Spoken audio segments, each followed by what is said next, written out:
Paul Kagame est un des rares chefs d'État africains pour lequel Emmanuel Macron a une véritable estime, voire de l'admiration. Pour le président français, son homologue rwandais est un interlocuteur rêvé en Afrique. Et pour ce dernier, l'actuel locataire de l'Élysée est un nouvel allié intéressant dans les enceintes internationales désireux de promouvoir la voix rwandaise, comme au G20. Une entente intéressée, de nature conspirationniste, au détriment de la RDC qui, dans l'Est, abrite de nombreux groupes armés qui sèment l'instabilité et l'insécurité depuis 25 ans. L'un des plus actifs est le M23, une milice armée rwandaise à dominante Tutsi. Et nul dans la communauté internationale ne semble s'en offusquer. Surtout pas Emmanuel Macron qui, fasciné par Paul Kagame, ne cesse de multiplier les arrangements en sa faveur par les intérêts de la France en Afrique. La France se décide enfin à regarder son histoire en face. L'ancien président français, 2007-2012, Nicolas Sarkozy, avait donné la première impulsion, il y a quelques années. Emmanuel Macron accélère. À cette fin, il s'était rendu au Rwanda, en mai 2021, pour tourner la page du contentieux franco-rwandais. Et il n'est pas de symbole plus édifiant de la volonté affichée par Paris d'ouvrir un nouveau chapitre avec Kigali. Le président français veut être celui qui a reconnu la responsabilité de la France dans le génocide rwandais de 1994. L'anti-Mitterrand. Ce rapprochement mémoriel est le préalable à une coopération plus étroite entre les deux pays. Le fait que le modèle rwandais n'ait rien de démocratique ne le dérange pas. Fait désolant est que dans l'Hexagone, on ne parle pas des Congolais, victimes des atrocités les plus odieuses et du pillage des ressources naturelles dans l'est de la RDC. Ni les médias, ni les politiques. Macron en premier ne semble pas s'intéresser à la tragédie que vit la population dans cette partie du territoire congolais. À ce propos, l'indifférence de la France patrie des droits de l'homme agace au plus haut point les Congolais qui se perdent en conjectures. Pourtant, et c'est bien connu de tous, le maître d'œuvre du drame congolais dans l'Est est Paul Kagame, le chouchou d'Emmanuel Macron. Force est de souligner qu'il porte une lourde responsabilité dans l'instabilité et l'insécurité qui prévalent actuellement dans cette région. Pourquoi la France refuse-t-elle de condamner le Rwanda accusé de soutenir le M23 ? Ne se complète-t-elle pas dans cette situation ?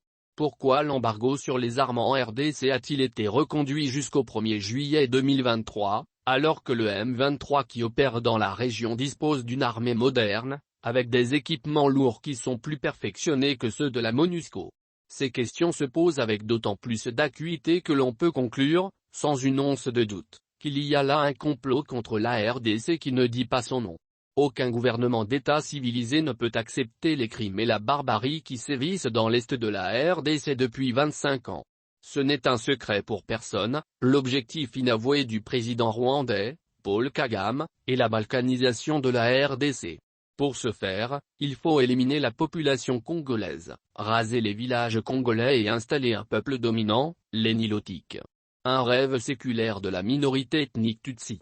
Il est soutenu dans son macabre agenda par les USA, l'Angleterre, la Belgique, l'Allemagne, la France, l'ONU, l'UA et les organisations de défense des droits de l'homme.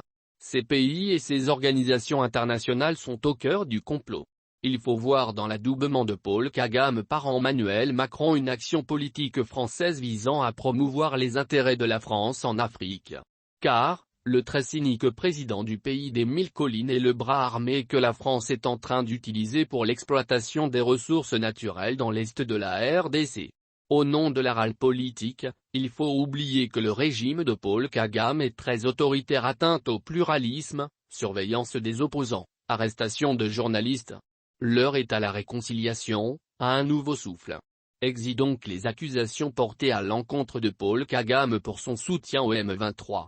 L'on se souviendra qu'à l'initiative d'Emmanuel Macron, la rencontre entre le président rwandais, Paul Kagame, le président de la RDC, Félix Tshisekedi, organisée, en septembre dernier, à New York, en marge de la 77e Assemblée générale de l'ONU, avait abouti à un accord rwando-congolais qui prévoyait la cessation immédiate des hostilités, le retrait du M23 et le cantonnement de ses combattants hors de la zone de Bunagana, avec l'appui de l'ONU et de leurs partenaires de la Communauté d'Afrique de l'Est, et de la Conférence internationale sur la région des Grands Lacs, CIRGIL, selon l'Élysée. De retour chez lui, à Kigali, le président rwandais s'est assis sur les engagements pris devant Emmanuel Macron à New York. En effet, il n'a fait aucun effort pour convaincre le M23 de se retirer de la RDC. Dans un rapport publié en juillet dernier, un groupe d'experts de l'ONU a assuré qu'il existait des preuves irréfutables de l'implication du Rwanda derrière le M23.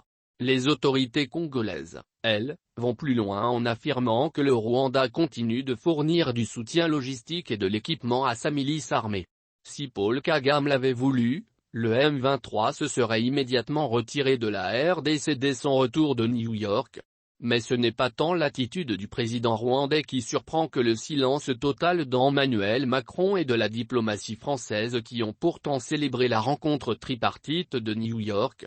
En initiant la rencontre et en célébrant comme une victoire diplomatique, Emmanuel Macron se posait en garant du suivi des engagements pris en sa présence par Paul Kagame et Félix Tshisekedi.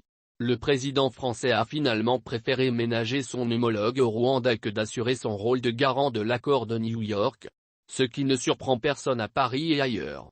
Emmanuel Macron a toujours nourri une fascination pour Paul Kagame. En prenant le risque de froisser une partie du lobby militaire et diplomatique, Emmanuel Macron est allé plus loin que n'importe quel autre chef d'État français pour arriver à la réconciliation totale entre la France et le Rwanda.